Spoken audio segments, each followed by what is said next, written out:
Magandang araw mga kaibigan. Pag-usapan natin ngayon ang nangyaring dagdag bawas sa approved bicameral committee, yung budget natin for 2025. Ito, bagong post lang ni E.B. Hugalbot. Sabi niya, what a fucking shame. Isinare niya ang post ng Dare to Us Philippines. So, basahin ko ha. Tuloy ang ligaya, House of Representatives, big win in BICAM report. So, according to this post, Dare to Us Philippines, ang laking taas ng budget ng House of Representatives. Nag-increase ng 17.3 billion. Okay. Compare nung 2024 na budget is only 28.693 billion. For next year, yung National Expenditure Program as requested is 16.345 billion. Ang BICAM, okay, nagiging 33.67 billion. So, nag-increase nga ng 17 billion. Kaya, happy-happy ang mga kongresista. Okay. So, yung AFP modernization, ito ang matindi. Ang National Expenditure Program propose 50 billion pesos para sa pagpapalakas ng ating sandatahang lakas ng Pilipinas. Sa House General Appropriations Bill, 40 billion. Sa Senate General Appropriations Bill, 50 billion. Balik sa propose. Nako, sa BICAM, ang na-approve na lang is 35 billion. Bakit nila binawasan yung AFP modernization ng 15 billion na hindi ko maintindihan eh. Bago lang nag-courtesy call ang 17 generals sa Office of the Speaker at ang promise ng Speaker is maglalaan ng sapat na pundo para sa kapakanan ng Armed Forces of the Philippines. So, ano ba yung promise na yun? Instead na dagdagan ang budget ng AP, binawasan pa. Ano sa tingin nyo ang magiging reaksyon ng ating kasundaluhan dito sa napakalaking kaltas na 15 billion sa AFP Modernization Fund? Maligaya ba ang ating mga sundalo? O baka mamaya meron na namang mag-post sa kanilang social media account na we are not happy. Yung AFP forum, hindi ito yung official kwan ng Armed Forces, mga sundalo lang ito. Sundalo na active ba o retired. We are not happy. Nag-post sila. Siguro mga 2 weeks ago. Bakit hindi sila maligaya? Dahil ngayong promise sa kanila na increase ng kanilang daily food allowance, subsistence allowance, 350 pesos. Ang actual lang pala na ibibigay sa kanila is 250. So, hindi sila happy. Ngayon, ito, modernization na ito. Kailangang ma-modernize ang ating AFP. Sa tension ngayon sa West Philippine Sea, kailangan natin ng bagong kagamitan, mga barko, eroplano at iba pa. Kailangan pundo ng AFP modernization at napakalungkot itong pangyayari na nabawasan ng 15 billion. Okay? So, tingnan ang mga iba pang dagdag bawas. Ito, yung PhilHealth subsidy budget, zero. Bakit zero?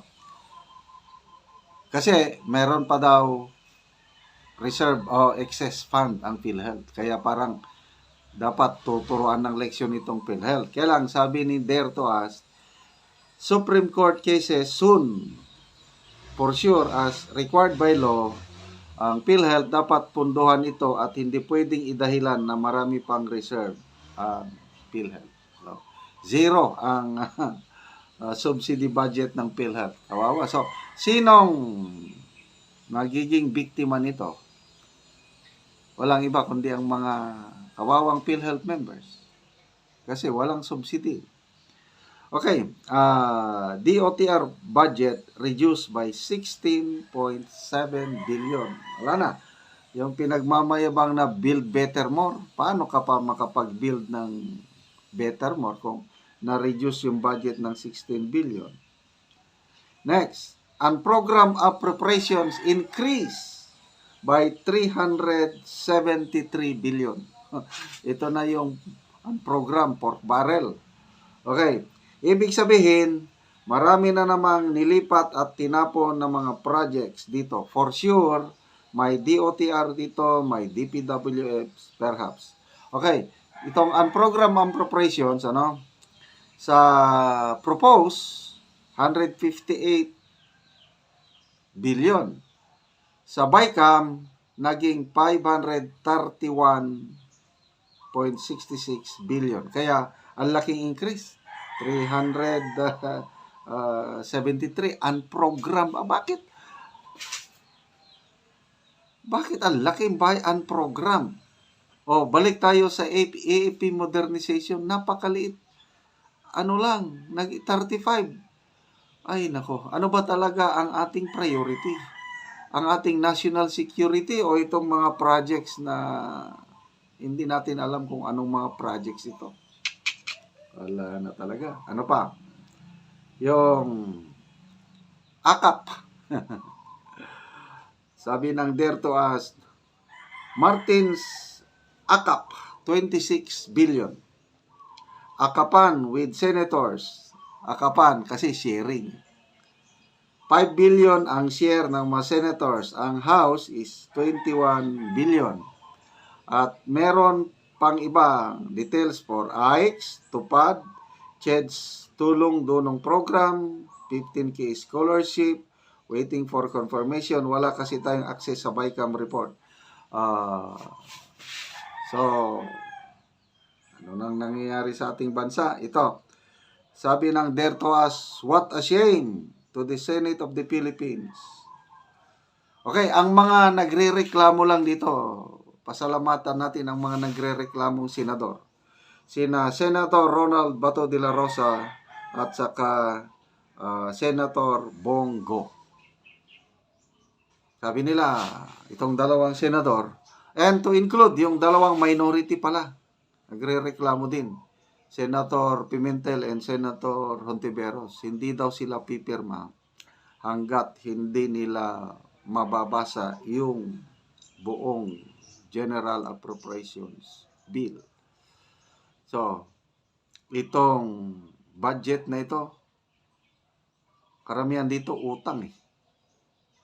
Kasi hindi man natin kayang yung revenue ng yung tax collection na natin, hindi natin kayang Ngayon is ilan ba 'yon?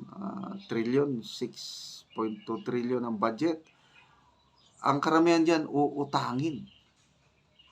So magkano ng utang ng ating bansa ngayon? More than 16 trillion ng utang. Babayaran ng bawat Pilipino. Ang hindi pa na ipapanganak, o ang bagong panganak na bata, may nag-compute. Bawat Pilipino, babayaran niya 160,000 pesos per Pilipino.